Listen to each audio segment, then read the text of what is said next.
So hello guys, welcome back to new vlog. तो बस यहाँ पर मेरी खुशी इतनी है, एक्साइटमेंट इतनी है क्योंकि आज हमारे घर में आने वाली है एक चीज़।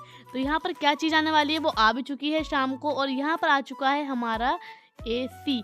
तो बस जितने सालों से मैं वेट था, दिनों से वेट था, वो आ चुका है फाइनल आज एसी, और काफ़ी अच्छा लग रहा है। और यहाँ पर से चढ़ाने वाले हैं ऊपर, आउटडोर को कर देंगे हम ऊपर, और जो ये वाला है ये रहेगा नीचे। और बस ये है नेक्स्ट व्लॉग, वो नेक्स्ट दिन का व्लॉग। और यहाँ पर ये आ चुके थे लगाने वाले भी एसी।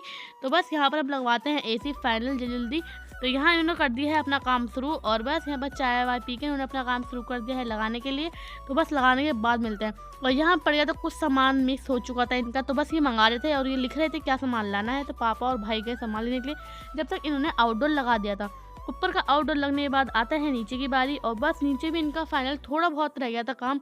तो बस यहाँ पर ये भी लगा रहे हैं, और फाइनली ये एसी लग चुका है। तो बस आप मेरे ब्लॉग को लाइक और सब्सक्राइब जरूर करना। मिलते हैं नेक्स्ट व्लॉग में, बाय बाय।